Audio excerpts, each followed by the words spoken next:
Hello, hello, hello. It is fun day, Monday, and it is nighttime. Nighttime is the right time. Oh, it's been a long day. It's been a long day. It's a lot to talk about. We see Father's Day happen. I didn't say anything about Mother's Day.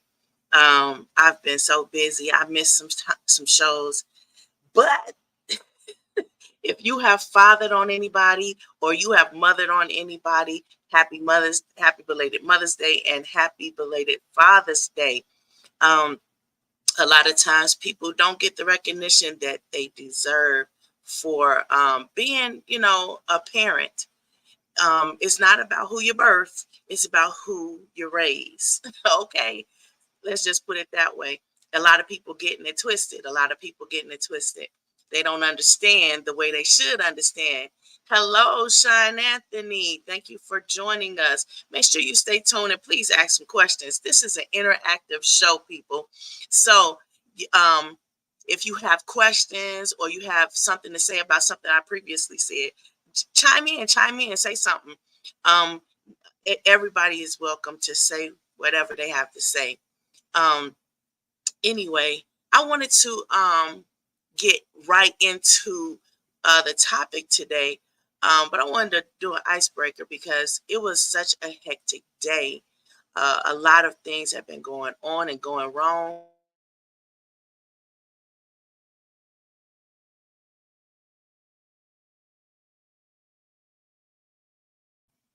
So, in light of everything that's been going on, it's still a blessing. It's still a blessing. Everybody's okay, but it's a lot going on.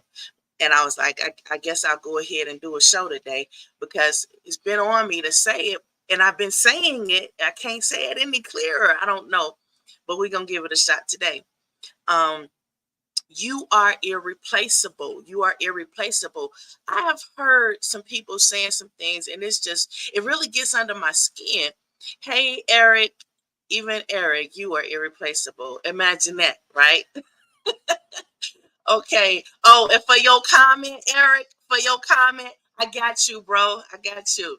But that's cool. That's cool. I got you though. Just know I got you. Yes, I just so happened to make it to the show. I saw Eddie on is it Man Up on um Friday. I was just able to catch a little bit of that, and then it turned out that it ran over into another hour. Oh, you think you got jokes? I got you. I got you. You getting older too. You getting older too, bro. Got you. Um, but anyway, uh, I was able to catch the guys in the middle of their show, and it was a really nice show. It was a Father's Day episode on the Man Up show. Go and watch it. Go and watch it. Um, they were talking a lot about the expectations of fathers. Um, I'm I was skeptical to come on because I didn't want to really talk about fathers because I'm trying to adapt to having newly lost my father. This is the first Father's Day. So it's some things going on in my life I wish he was here for. We didn't do much but argue, fuss and fight and laugh and laugh and laugh and laugh. But it was the laughing that I missed. But he would always, say different things, and I wish that, he could have been around to see the accomplishments. We always wish that, whether you started off rocky with your father and later as you got older came to understand your father or your mother or whoever it is.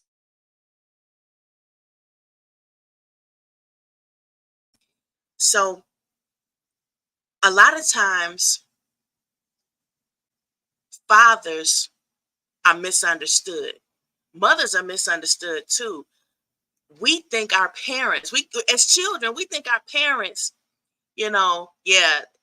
I used to talk football with my old man because it was difficult to talk to him because he was always, so, and it's like you don't know how to talk to somebody when that's the way they are all the time, especially for anybody who wears their heart on their sleeve or anybody who's emotional, or anybody who's like trying to make a connection with you, but you always so intense and you always need something to argue and complain about. I remember my daddy's saying, closer to the time where he passed, he was like, Tina, why you always gotta fix everything? Sometimes things just gotta be broken. Leave things broken, leave it alone, let it be broke. You know, and I never had that perspective before. And once he said it, I began to mull it over. And as I continued over the years, because I'm a little slow, to mull it over, thank you. Um, I thought about it and I was like, oh, now I get it. Some people have misplaced aggression and they're targeting it on purpose, for a purpose. So they're upset and angry at things they can control, because the things they cannot control, it's nothing they can do about it. Angry, hurt, upset, whatever. They can't do anything about it. This is why I'm a psychologist. Because I wasn't trying to psychology my daddy or anybody that I love, but it is more helpful when you can understand why people do the things they do. And it helps you make better decisions in your life so that you're not making decisions just to buck at them, because you didn't understand that you were not the problem. You were not the object of the aggression. You were just something easier they could control. And that's why they kind of, seem to be a little bit more difficult to get along with. For example, my father, he would always need something to argue and fuss about, and all the kids would complain. It's difficult to talk to the old man. The old man always doing this or that and the other. And it was always something. And I kept praying and praying and praying, and I was fasting about it. I was like, well, I don't know what to do. I don't never have an answer. I'm too slow for that. So I had to pray about that too. Like, why am I'm not getting it? I'm not getting it. So then that's when I discovered talk to the old man about football. I was watching football by myself. I was in my room. We were stationed in Virginia, and I was in my room, and I think my mother-in-law was visiting, or my bonus mom, and my husband was downstairs with her. And I'm screaming and hollering at the television because they were doing something. Football is like that. If you ever watch football, you got to watch football, and you got to get into it. So I get into it, and I'm like, and my mother-in-law, my bonus mom downstairs talking.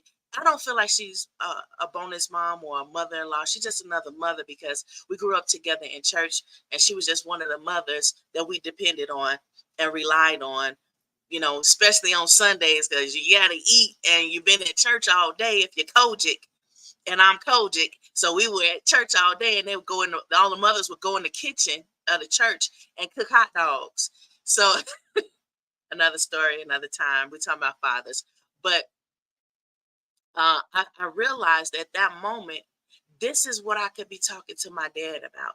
This is how I could communicate with my father, and it will give him that screaming outlet, so he'd be able to scream, holler, fuss, cuss, and all of that sort of thing that might otherwise be distracting, hurtful, or misplaced aggression in any other way. So because we had that, even though I was stationed in different places all over, we still had that, because he could still, call, and I could call him, and he could fuss and cuss all day long about what's happening in the goddamn game. Them goddamn beeping expletive this and expletive that, and he had that outlet, so it kept his blood pumping. The older we get, we have to keep that momentum, that motion. Even if we're stationary a great deal of time, that blood has to keep moving. And if you keep on, getting excited about things, really throwing yourself into things, then you're going to start to see that, that momentum continuing. And I would do that with my dad. Just keep him going. just, do things to annoy him. Eddie said, um, he married me because I annoy him. But that's what he tell other people. Don't ask me what I got, Eddie, for Father's Day, because you don't need to know the good stuff I do. If he wanted you to know, he'd tell you. But why would he do that? Because then you'd be his competition. Instead, he'll tell you things like, "Oh, she's annoying." Of course, he's gonna tell you that. Why would he say it's a one of a kind experience that I've never had with anyone else? Because then you'd be like, "Oh, let me see if I can, get in between that so I can experience that."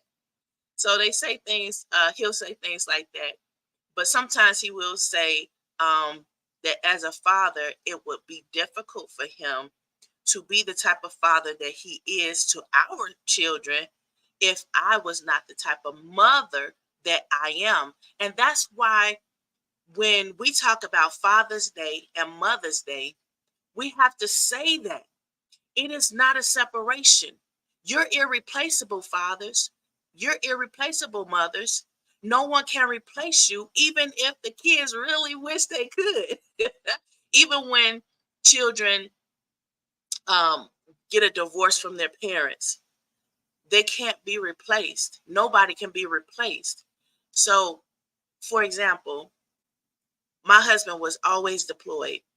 And that meant that I was always a single mom, even though I was married. So I couldn't get no satisfaction and that frustration because he was always deployed. And every day I'm frustrated. I'm dealing with the kids. I'm dealing with, woes of the world. And I would love, love, love to come home and be able to get rid of that frustration. And it was tempting not to because he's always deployed. But being the type of mother that I am and having the strong roots in my spiritual way, not just in a church, not in just people, not in a leadership, spiritual leader, but understanding things the way that I do. And I put a great deal of that understanding in this book. Go to lulu.com and type in TINAPHILLIPS in the search engine for the books, and you will see that book. Get the book. It'll help with your understanding and critical thinking skills, and hopefully it'll improve your mental health. But a lot of times I see mothers down talking the fathers because they don't appreciate the way that the father is being a father. They don't appreciate the way the father is working the relationship with them as a man in their life. And I have to tell you, if I waited for my father to be the type of man my mother wanted him to be, I would have never known my father. If my sons would wait for my husband to be the type of man that I want my husband to be to me, or even to them, or even to my family members or my friends, then nobody would ever know Eddie. They would miss out on a lot. You got to take the good with the bad, and your perception is just that. You cannot, I've never seen anybody that's been happy in their life attribute their happiness to what other people thought, felt, and believed about their relationship. It's about you. It's a one-on-one personal situation between you and that person. Same thing with God. It's a one-on-one relationship, regardless of all the outside entities that impede, immerse, or intertwine in that path. So if I was to allow myself to say, well, the kid got hurt when they were in your presence and I was out in the yard doing yard work while you rested because you working 16-hour shifts at the Navy, and I'm here homeschooling, cooking, cleaning, can't walk because that last kid, all the kids actually at a certain point in the pregnancy, paralyzed me from the waist down. But I just kept on praying and pushing, and I promise you, it was God. Prayer do some things, but that's another subject. But I kept on going, and one of the kids got hurt really bad. And we ended up going to the ER, rushing to the ER because that's how bad it was. And I was angry. And I could have took all the kids away from Eddie and said, "You're an unfit parent," and all of this and that. And I would have had the evidence to prove it because I could have used that incident to prove you're an unfit father. You can't be trusted with the kids. And a lot of people do that. They exploit opportunities like that, but they don't understand. We don't come with directions. Fathers don't come with directions. We think that a man is supposed to know so much because now he's a father.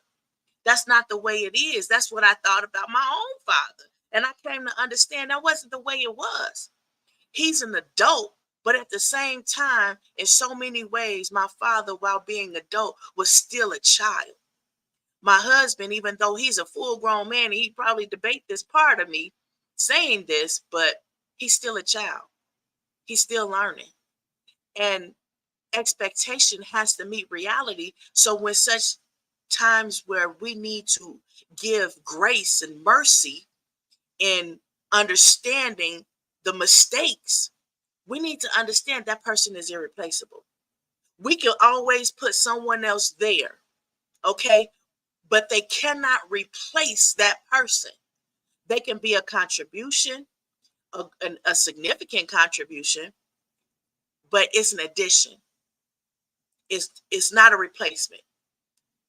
And just because fathers don't always meet the expectation that we want, and they cannot be as consistent as the father representatives that we want, we have to understand they're still irreplaceable.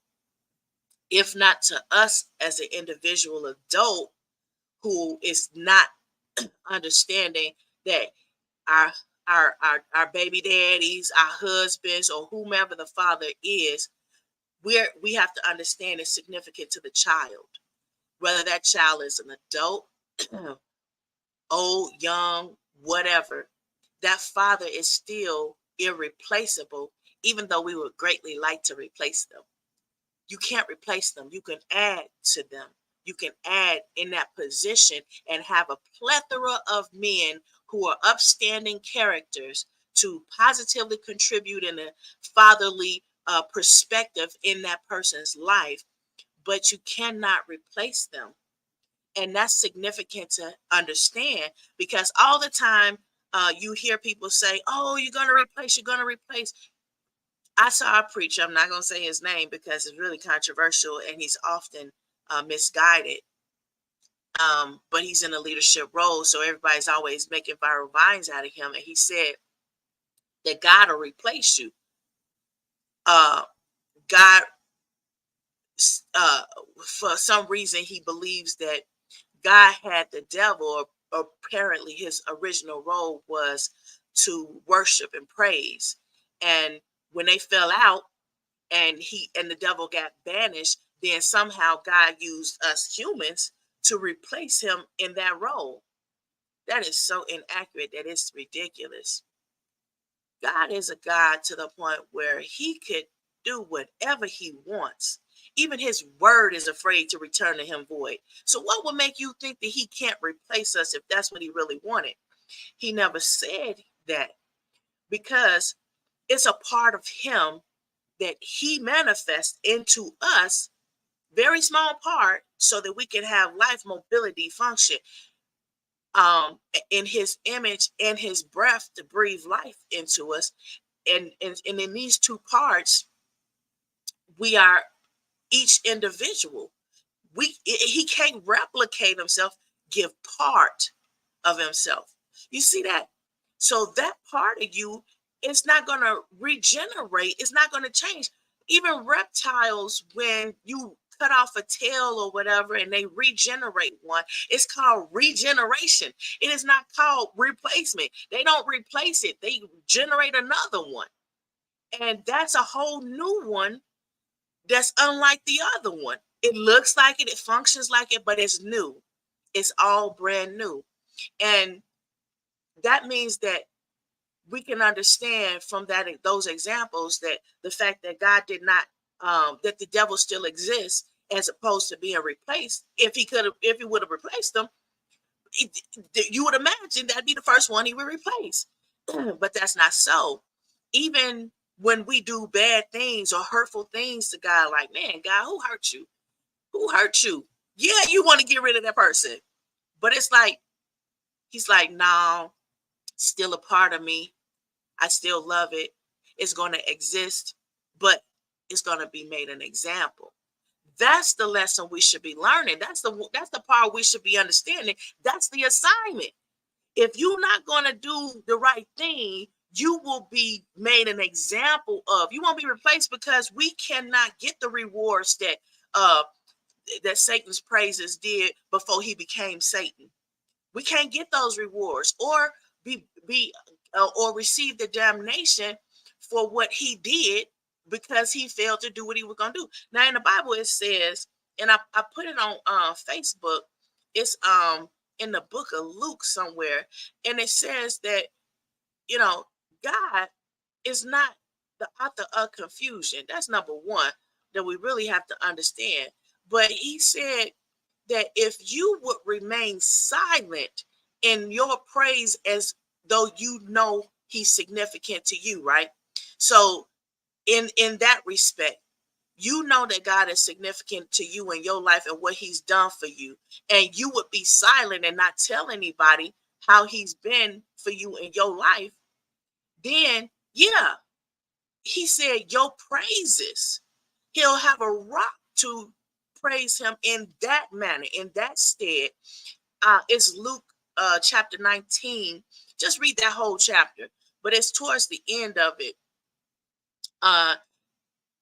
He said that if you don't give him the praises that you deserve to give him, and you can't never praise God enough, because he does so many wonderful things you don't know of, things you do know of.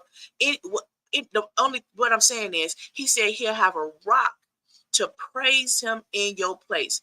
That did not mean he will replace you with a rock. A rock doesn't have a soul. It's not a part of God's body. You're his image, you're his breath.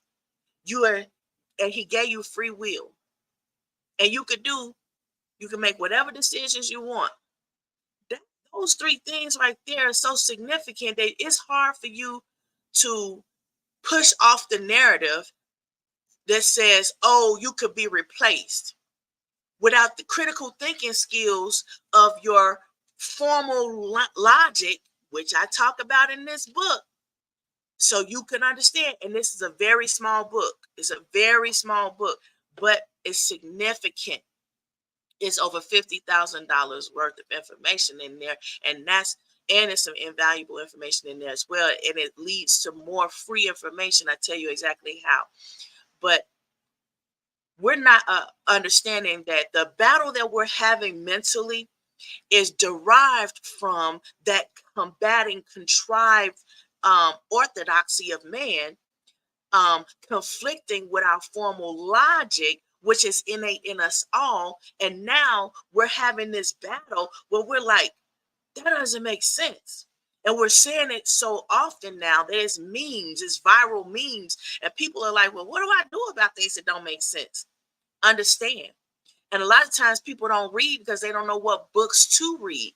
If you ever picked up the Bible and you was like, well, I'm not going to be able to understand the Bible, so I'm not going to read it. But why? Because somebody had a contrived message that went out and said, I don't understand the Bible, so I don't read it. The Bible said, I'm putting it to you like this, that the Bible is written so even a fool can understand. When I saw that, I was like, oh my God, for real? And then I started reading. I was young. I was really little, elementary school. And I'm reading it. And I'm like, oh my God, I can understand. Not only can I understand, but I can relate to it. And it's about my current situation, even though it was written eons before I was ever a thought. I was in my daddy balls long after all of this stuff was done. So there's nothing new under the sun. The Bible say that too. And it's like, you mean to tell me I was able to understand this as a child, but there was a contrived message that went out there and flooded everything that said, don't read this because you won't be able to understand it. It's written the same way and so many times throughout the entire book that it's like, there's no possible way you can't understand it. But why was that contrived message pushed out there? Why? I tell you about it in this book. Go to lulu.com, write Tina Phillips in the search engine, and you will see these formal logics that are mentally disturbing us right now and financially negative balances in your portfolio, whether it's business, whether it's your home finances, whether it's your retirement plan, your social security check you thought you was gonna collect because you put all them years of work into it, and now you old enough to collect it, but you can't get it because now they got this whole 401k thing, and you paid into it. If I remember, I paid into social security because I had a bunch of jobs, and I paid into 401k because I had that too. And I'm like, at a certain age, you're thinking that it's gonna come back to you. You're gonna get all of this stuff, and then they start playing around with your money, and then they start messing with your mental health. You're like, wait a minute now. You play with my freedom, you play with my education, you play with my life. Don't play with my money. Don't play with my money. I earned that, and that is the final straw, I think. And that's why you're seeing so many people having these mental struggles. They have not, with studies, um, made the correlation. I've been trying to push it out there in academia as well as in business markets, in the global community, internationally, with business markets. They haven't made the connection because they haven't made the connection that these things are financially um, triggered to cause a deficit in the ways that I've been talking about on these shows. Uh, but we're starting to see that it's unavoidable to try to find where the boat leaking. Where's the ship leaking? It's not just in the predators that are in these various institutions or organizations. It's not just in them. It's something else. I've been saying it. I don't know how much more clearer I can get in saying it. But these men who we call fathers, who are irreplaceable, they're a little bit distracted with jobs. They're giving all their time to the job because they got to go and make some money so that they can come home and take care of as much as they can. But when you work in 16-hour shifts, 10-hour shifts, when you walking 10 miles a day because you're going back and forth, whether you sitting at a desk pushing a pencil for those 10 hours or whatever it is you're doing, fathers, they need a break, just like mothers. And we knew that even before we entered the job market, even before we became leaders in the job market, we already knew. But there's a certain amount of grace and mercy that moms get that dads are not always privy to. And that's because we are a bit less forgiving for those times where daddy made a boo-boo and we ended up in the ER with the kids. I'm just saying. But we still, or the police came around giving you your kid back because daddy lost the kid. You know, mamas lose the kids too. The kids end up in the ER with mama too. But it's something about when it happens when daddy is watching the kids that people feel like, oh, that's so unforgivable. Oh, you can't watch the kids. You're unfit and all this, you know, that we do, and then we try to replace them with someone else who's going to make the same mistakes, but we'll give them the grace because that's not their kid. It doesn't make sense. But anyway, it's the matter of the fact that, you know, you have some preachers who are leaders in these churches and these communities, and they're perpetuating the false narrative. I know a lot of people like to say fallacies and all this other BS is lies. Okay, it's just lies. Plain, simple is lies. Because before we developed the terminology fallacy, we had little white lies. People were getting caught up in these lies, and I was like, I thought you was telling the truth. Well, it was a little white lie to spare your feelings. Well, those little white lies now have different titles, and those titles are still lies by any other name, fallacy, whatever you want to call it. And that's why it bucks against our formal logic, and we're always combating and trying to find a way to maintain our mental health so we can improve our wealth. And it's like, I can't do it, I can't do it. And then people's money is starting to be played with more often than not. And it's like, that's the final straw. I can't take it no more. Burn it all, scorch earth. And that's the problem. That's unalived people cannot invest in any corporation, any institution of faith, or organization that's business wise of any other sort. You cannot get an unalived person to invest in anything and generate any kind of wealth. So it is vital for us to find out where the ship is leaking. And the ship is leaking because you have messed up the formal logic so much that it's come back to life to come back and come full circle and say, look, nope, you can't replace formal logic.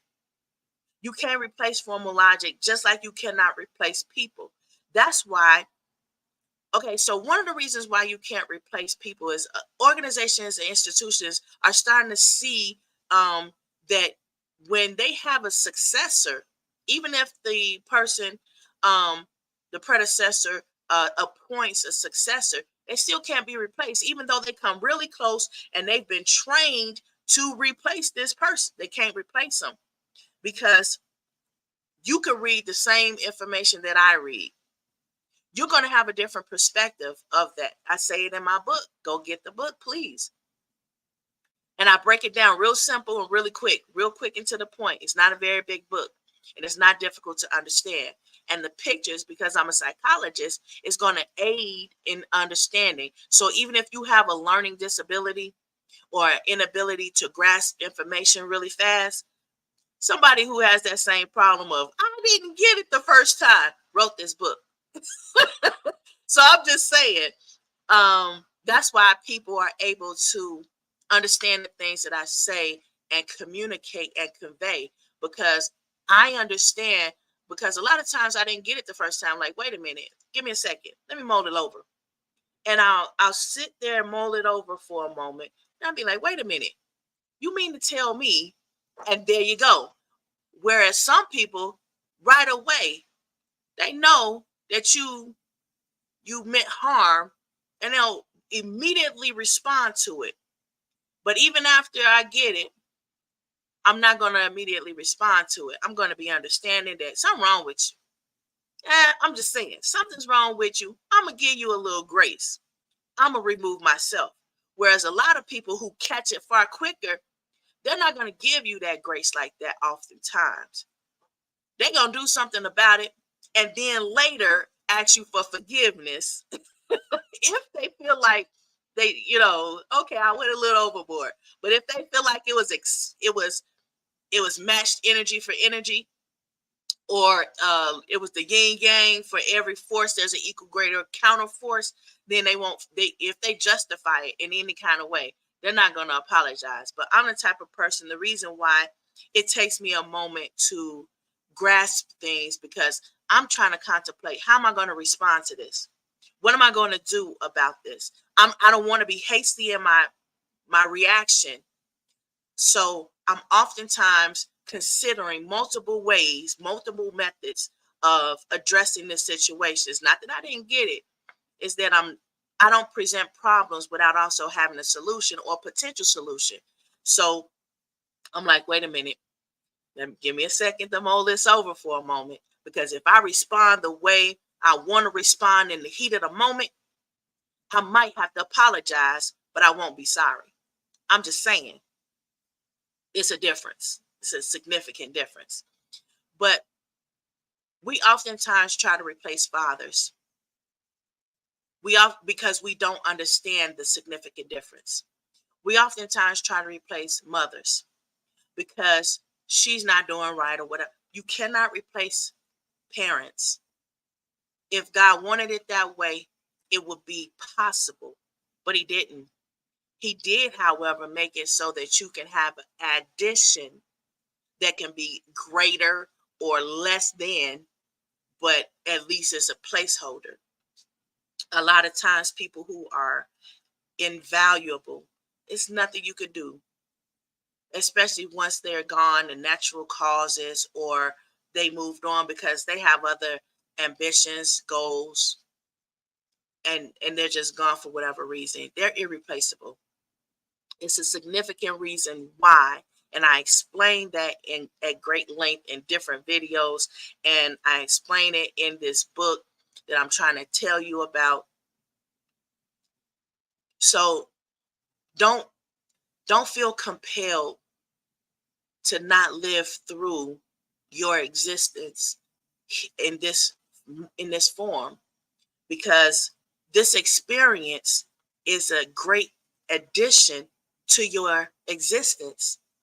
Ending the experience early because you feel like you're replaceable, because you feel like people want you to be replaced, as if that's even possible, it it causes problems nobody knows about till after you're gone. You understand that? People don't understand um boundaries. I understood boundaries. So with my father, um I had him to come out here. I paid for him to come out here to visit me because we're military, so we're not home in Chicago. So wherever I go, I would like my family to be there if they can. But I understand boundaries. I understand financial boundaries. I understand relationship. I understand boundaries. So I paid for him to come out and spend time with us and visit with us. Unfortunately, it wasn't during football season because that would have been the bomb. That would have been a totally awesome experience. Um, but he still really enjoyed himself to the point where that was the last thing he was thinking about when he was in hospice going away. Um, Even though our relationship was rocky, because mothers play a significant role in how the children are going to react, respond, or what kind of relationship they're going to have with their father, to the point where they cannot have a relationship at all with their father. And the child doesn't understand until they become a parent themselves. And they can put themselves in the situation that their father was in.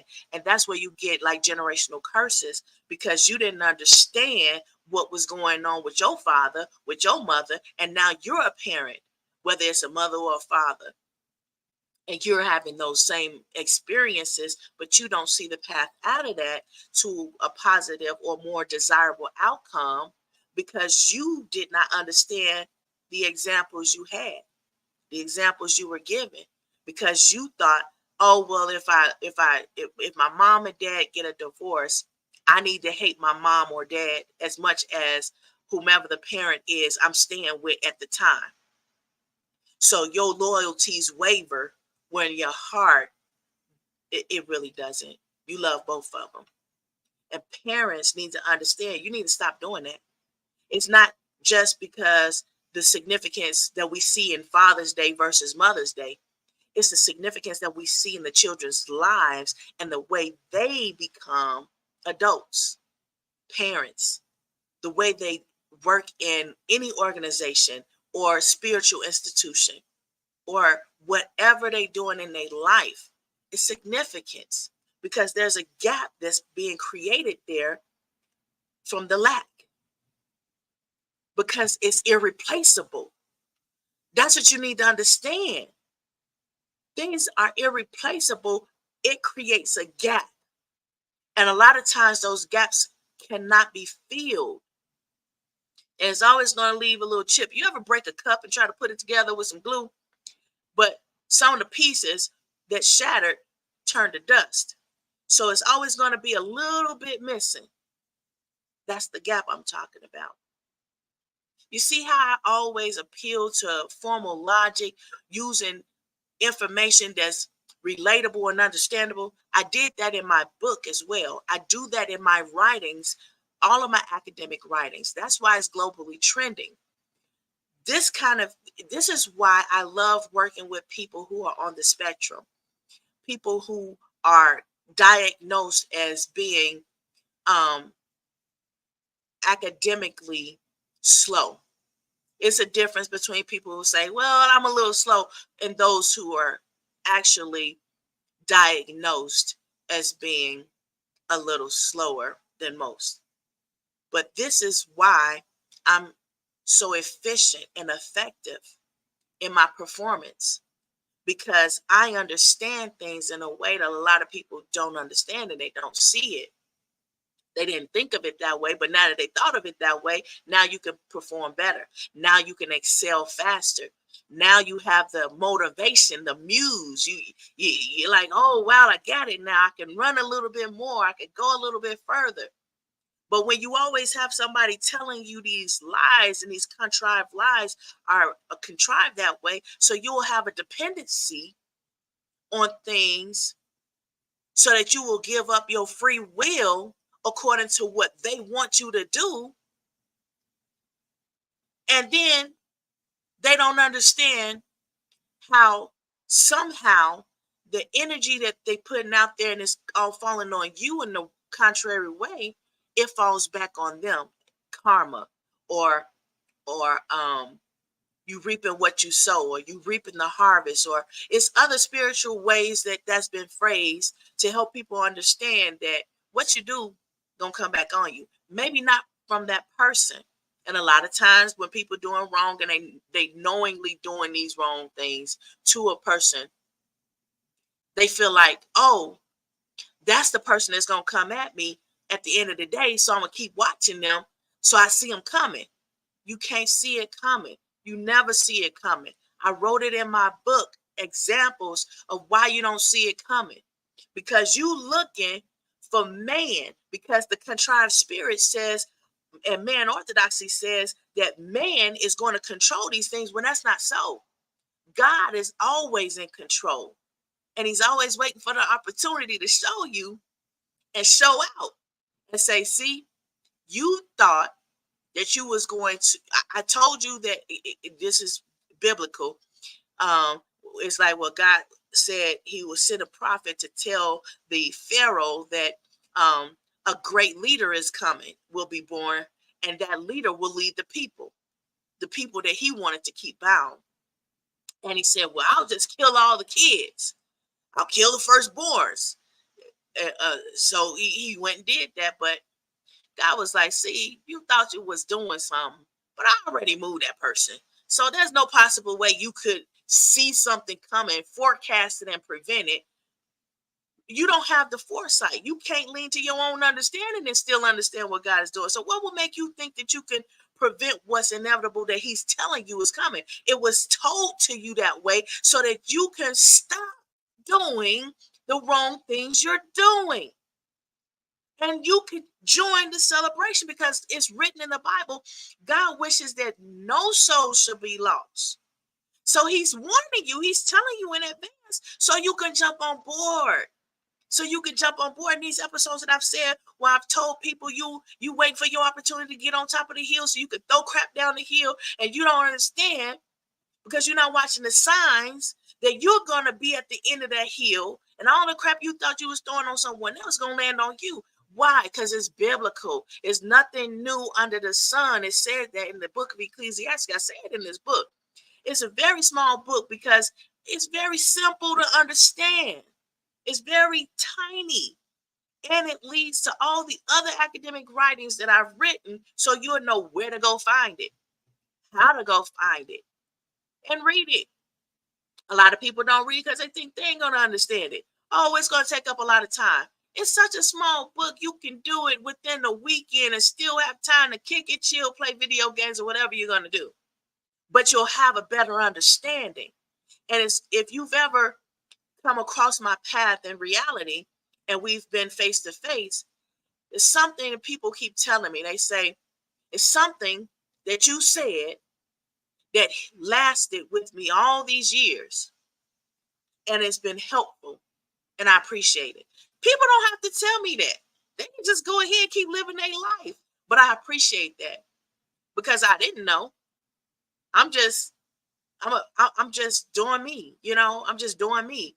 I'm just studying to be the best psychologist I can be, and implementing new maneuvers and innovative ideas to be helpful in a global perspective so that we can have the enjoyment on a smaller scale. You understand? All the things that's happening are all dominoes.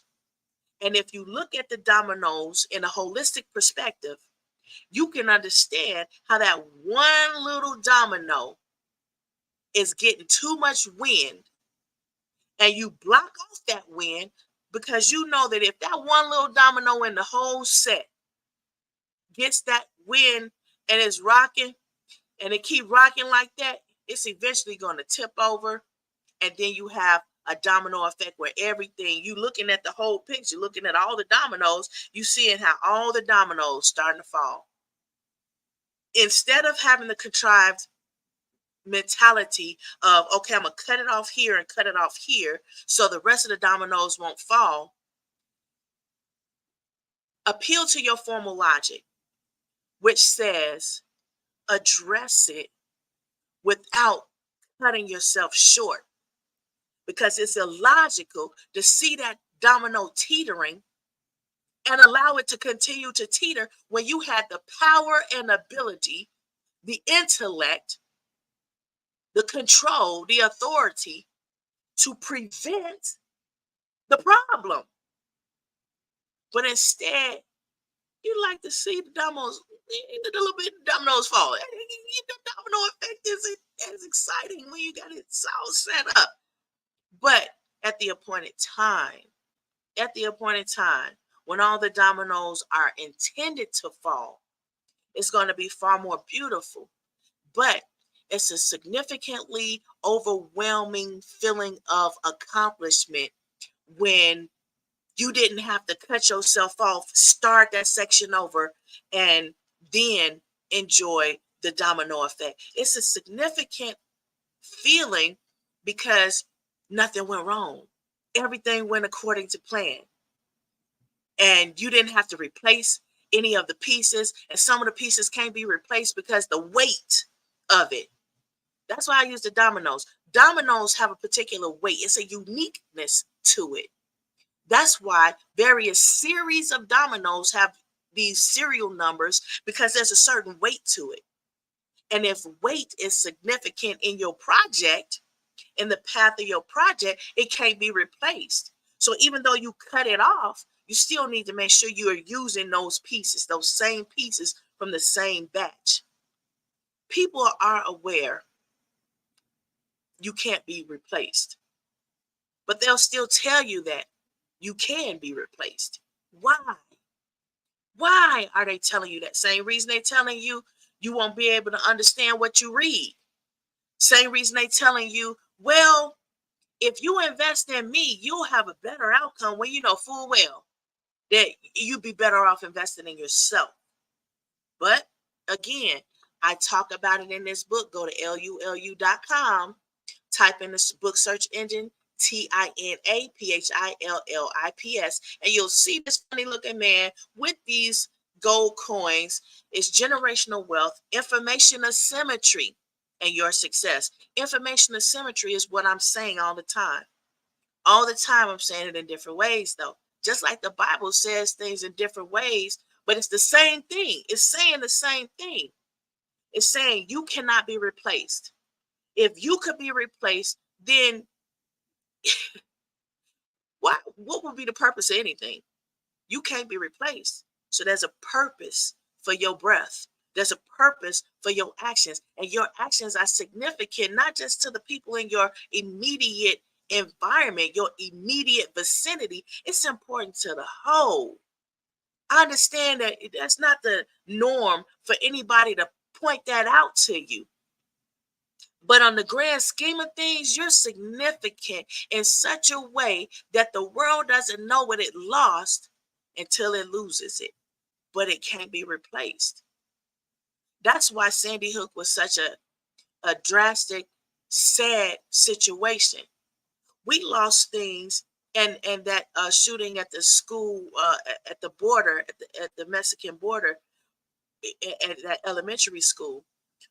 These children had a significant, magnificent contribution they were going to make to the whole, and we'll never know what it was.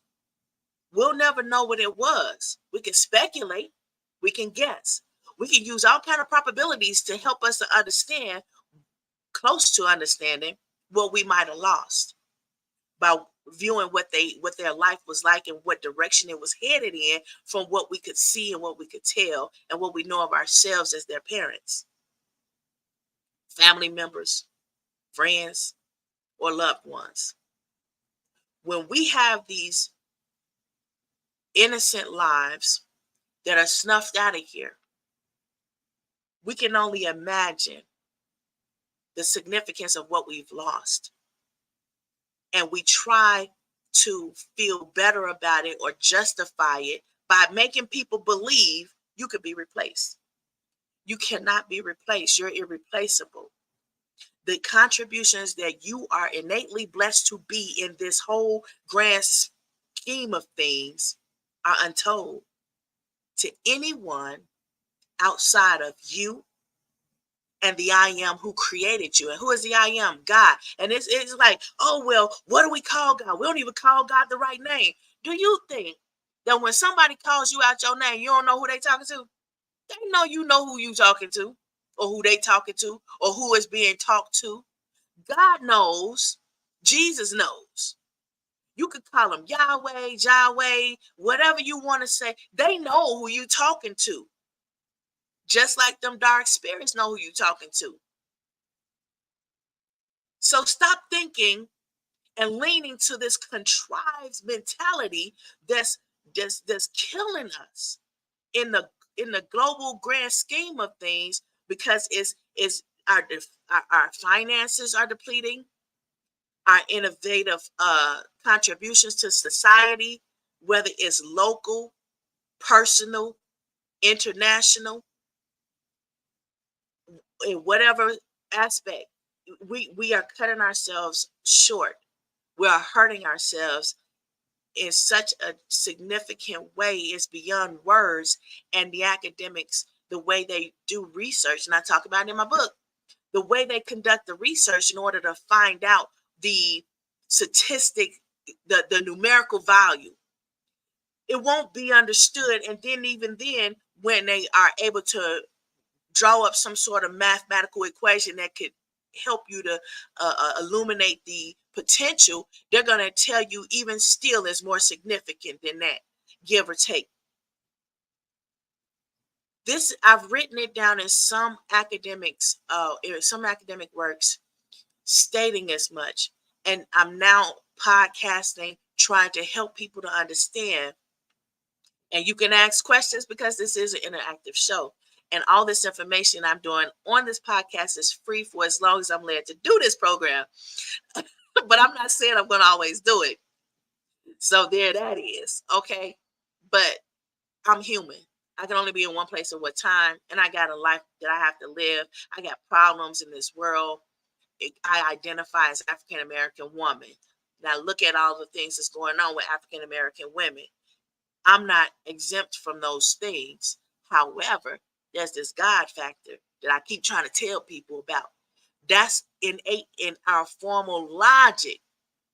Because even if man, which is their man orthodoxy and their what do you system, that I hate to say that, statistics and system, and like people don't have, you know, anatomy, if they're free will, that they're separate entities, and they making these decisions, not some computer which people program, and then they go and they fix that too, and they still manually doing that too. So it's like, oh, let's just blame the system or statistics. It's nerve-wracking to me that they try to do that.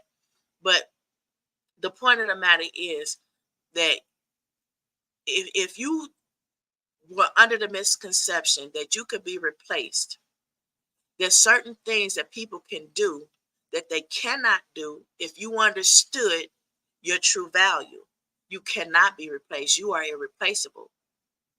So we're seeing it in the Father's Day situation where we've tried to replace fathers for the men that we want and the men we want them to be, whether we don't want them to be the man they are because they sexual preference or because they out there hitting they pop us with Rolling Stones and everywhere they go they got a child or someone of the same sex who calling them in their relationship when they're supposed to be in a relationship with a monogamous relationship with someone else. It doesn't matter. It's many reasons why we keep trying to perpetuate the idea that's false that you could be replaced. And the reason for that is if they can control you by making you give your free will to them to manipulate your decision making, then you lose, they win.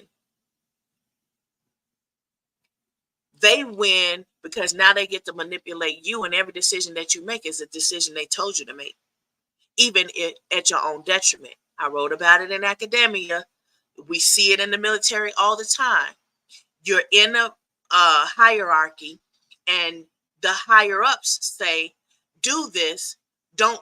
You can't go home, even though you're docked. You're deployed. When you're deployed, you can't go home because you're nowhere near home. But when you're home, you're stationed at home, but you got to stay at the military base because they're punishing you. They've controlled your free will and told you you can't go home. You can't be a father. You can't be a mother. So now they've taken that because now your free will is based on the decisions they told you to make, and it's at your detriment. So the people around, they got to understand that you're irreplaceable, but you also have to understand that this is the method, the man's orthodoxy that has us fighting against our formal logic and giving up our free will. And this contrived mentality is causing us mental distress in the manner in which it's destroying the global economy internationally. And we are not just affected by one culture or one gender or one age or one generational workforce. It's a holistic grand scheme of things because it's a big world of dominoes and they're all connected. They're so close together, even if they're parallel, they're so close together that they all affect one another. No matter the series of the domino, the weight of the domino, the position of the domino, it's all affecting the whole, the grand scheme of things. And it's irreplaceable. Even if you have a really great substitute, an awesome substitute, so awesome you couldn't even have dreamed of anything better. But it's still the matter of the fact that it's in the position of someone who was irreplaceable or something that was irreplaceable. Even if you improve it or it's not as good, it's still irreplaceable. And that's what, in my opinion, makes Father's Day a significant example to the grand scheme of how we understand people are irreplaceable.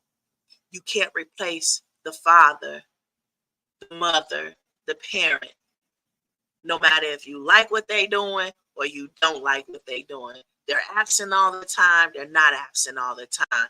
They're on your nerves all the time. Whatever it is, they can't be replaced. So have your misplaced aggression, but do it in a way that's respectable. Like I found to do with my father. He had misplaced aggression. He's gone now. And I found a way to communicate with him so that misplaced aggression can be better directed in a way that I didn't feel like it was directed towards me. You can do that too. Why? Because you are irreplaceable. That's my show for today. Sorry, it's been an hour already. I gotta go. But remember, I'll see you next episode. And remember, mental health is physical wealth. Teddy, take us on out of here. I don't know. I think Teddy's gone. Teddy, you got to take us out of here. I don't really know how to. He told me how to do this. Let me see if I can do it. See, that's what happens when you don't know how to do stuff on your own. This is not what I do. I'm just saying.